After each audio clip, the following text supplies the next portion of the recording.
Welcome to Making Waves, the creative event production podcast, the podcast that explores the exhilarating world of meetings and events. I'm your host, Heidi Brumbaugh, CMP, CEO and executive producer at Technish Creative. With over 30 years in this business, I'm still curious to learn from my brilliant peers through thoughtful and fun conversations.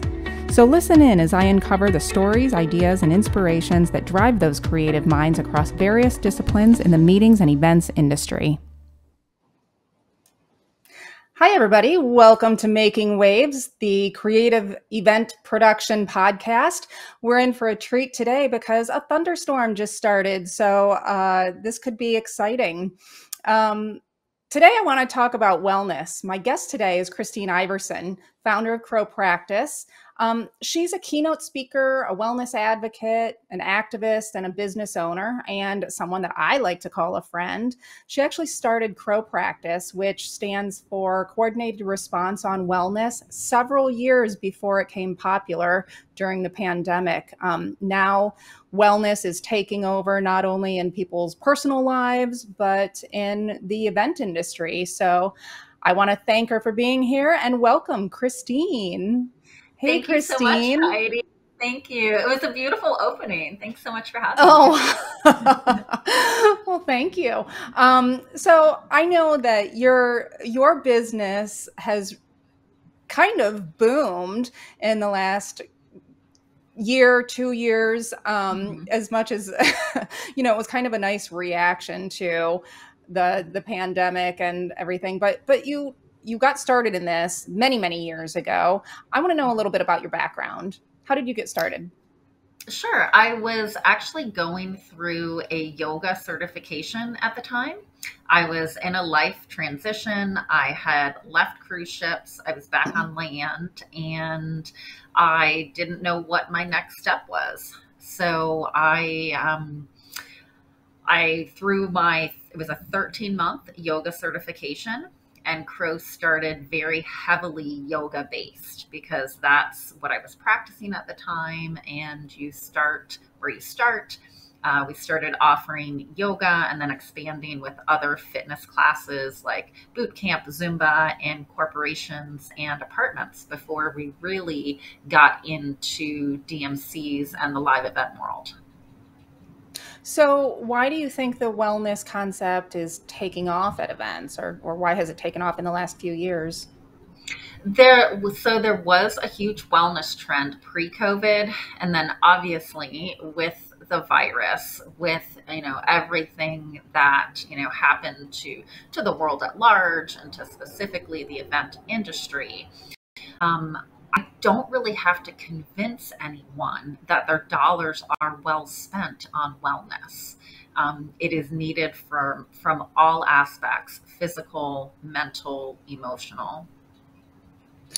So that's interesting. I want to talk about the investment part a little bit later, but first I want to talk about how is wellness being incorporated into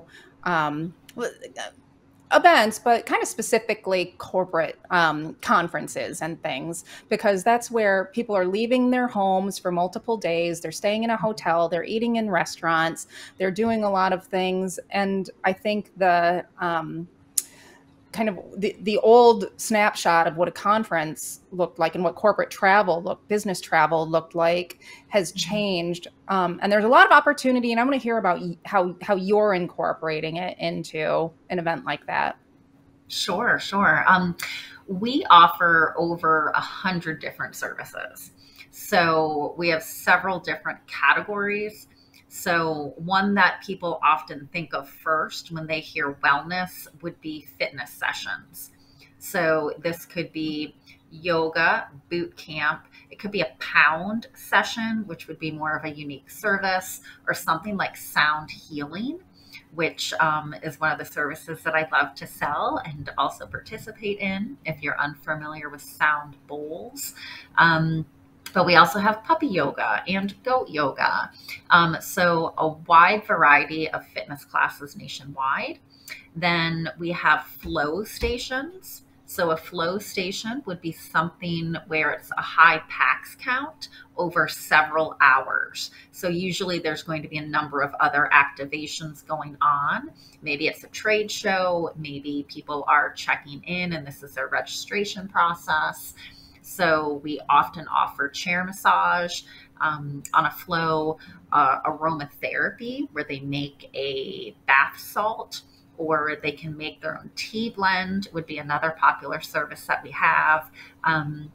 But people love to not only get a bit of education, but also when you can do something tactile and create your own aromatherapy gift for either yourself or maybe a spouse, a loved one, a child.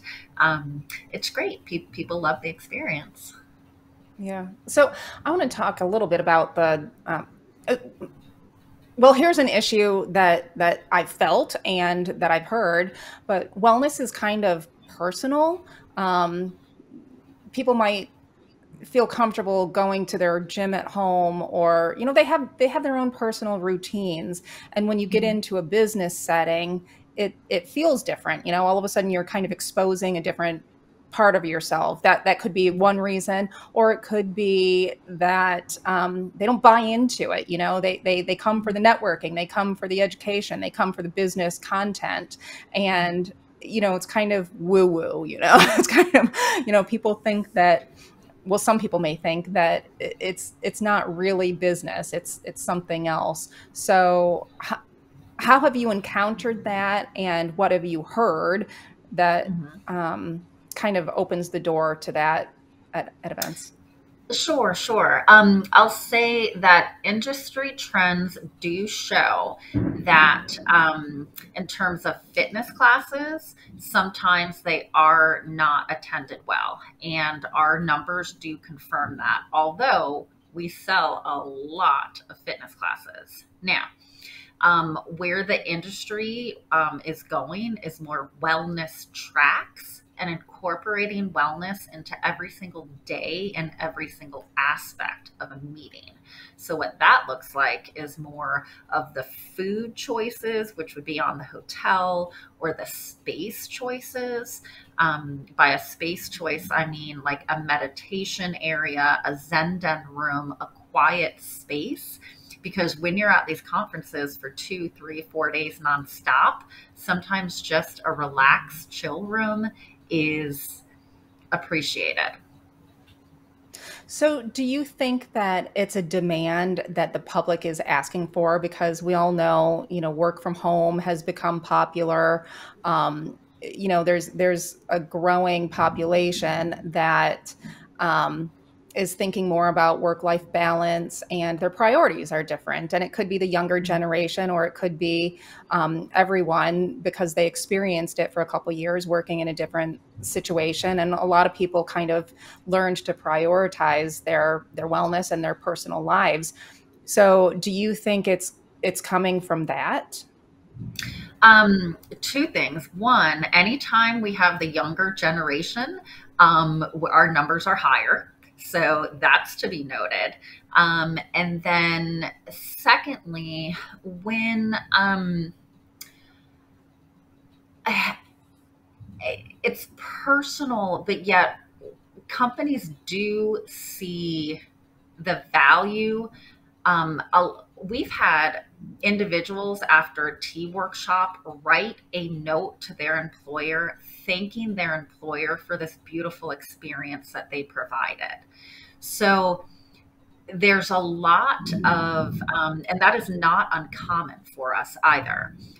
Post a program for us, our providers will fill out surveys and give us data. So we have our providers' perspective. But when we get the participants themselves writing their employers' thank you notes for, this aromatherapy and sound healing experience, I've never experienced anything like this. And I'm so happy to be working for a company that will provide this to us. I feel like that is a win-win-win for everyone. So do you think the event planner, ooh, that was a big one. I don't know if you heard that on your end. I did. I did. Yeah. Do you think the planner or the buyer, the end client, do they see the same kind of value? Like they might feel like that's great that people appreciate it, but is there a true return on investment? Um, I will say that data does show that team building will have a return on investment. So that team building can look like a corporate team build from a corporate company, or that team build can look like a workshop experience, a speaker, a fitness class, but there is real data to prove, which is why, these companies are investing in the expense of bringing their employees together live and giving them some type of unique experience. Do you think there's any pushback from attendees that believe that, you're just pushing this ideology on me and I'm not going to participate. I'm just here for the classes. I'm here for the CEUs. Do you see that? Or do you think there's So, potential for that? yeah, I'll say on a per program basis. So a lot of what we offer is optional. So no one's being forced to attend something. On the few occasions, for example, the end client was a pharmaceutical company and they travel a lot. So they were actually, everyone, 150 people were required to attend a self defense class because their Oh, CEO that's great. believed, absolutely, their CEO believed that their job with all of their travel and uh, I'm going to say a lot of the times they're not carrying pharmaceuticals, but someone who wants pharmaceuticals may think that they are. So their CEO mandated that all 150 reps attend this self-defense class. So there was no pushback on that. When the CEO of a multi-million dollar company, she felt incredibly strong that she wanted her people to have this experience in education. Yeah. Well, I'm a firm believer that even just the healthier menus and the activities and I think the days of sitting in session after session after session are coming to an end and definitely should come to an end. But I think the return on investment, either from the corporation paying for their employees to be there, or even an independent business owner who's footing the bill to attend a conference, I just think the return on investment is so much better because it's justifiable because your brain works better, you feel better, you're getting better quality sleep, and those are things for people that are on the road a lot, Mhm. that's all important. And I think it does show a big cost benefit in the end. Mhm. So, tell me about some of the applications that, like the most creative applications that you've done or even seen or that you'd like to do. Yeah, sure, sure. One of our big successes was a year ago now. We were still, and a year ago now, live events were coming back, but we were still doing virtual. Even just a year ago, and we ended up offering 8 different stations. 2 of them creative builds, and that was a huge, huge win for us. We had a sound healing experience with several providers. We had a nutrition station, Eat This, Not That. It was a talk. And then we had a separate nutrition station where we had one on ones with participants and they filled out a survey and then they received personal nutrition information based on their responses. We had a fitness station. We had so many things going on. We pulled in a lot of our strong Orlando providers. We pulled in a contracted PM. This was, honestly, from the standpoint of where the company was, we weren't necessarily ready at the time of signing that contract to pull this off. And we did with flying colors. So I What was do you very, think very is proud. in Yeah. what do you think is in the future? Like, how do you see things evolving? And Right.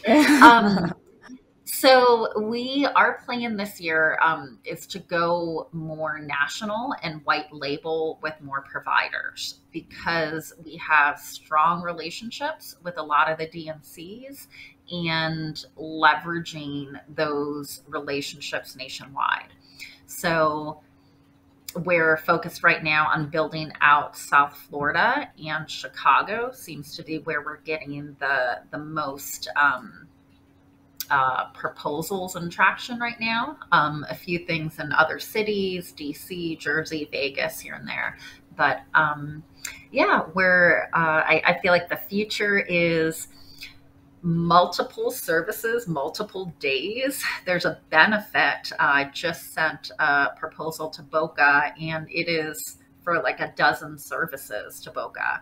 And there were several things which we could not provide, but the client was interested in all of these things. And it's so much easier for the DMC to come to one vendor and get 12 out of the 15 services that they're going to contract. I can't wait to see what happens. Likewise. So, Kristine, if somebody wants to follow you or get in touch, where do they find you? Yeah, absolutely. Crowpractice.com is the site. Our Instagram handle is @WellnessExpertHub. We're on Facebook, and I do have a personal site, www.KristineIverson.com. And that's obvious. I didn't even get to, I forgot to even mention the book. I assume the book is available at the website, Calm in the Chaos. You want to talk a little bit about that before we part ways? Sure. In COVID, live events, we all had some downtime. I wrote a book called Calm in the Chaos. That's what I did with my time. It is a bit about my personal journey, and I'm sharing some tools and techniques that have helped me. Fantastic. Well, thanks so much for being here. Hopefully you are relaxing with a nice cup of tea or something in this storm. But I know that you'll be busy again soon, and probably, I think you have at 2:00 right after this. So I appreciate you so much, Kristine. Look forward to seeing you again soon. Thank you, Heidi. Thank you so much. I appreciate it. Thank you for tuning in to this episode of Making Waves, the Creative Event Production Podcast. I'm thrilled to have you on this journey with me. If you like what you heard today, subscribe and come back for future episodes. And don't forget, stay curious, stay inspired, stay creative,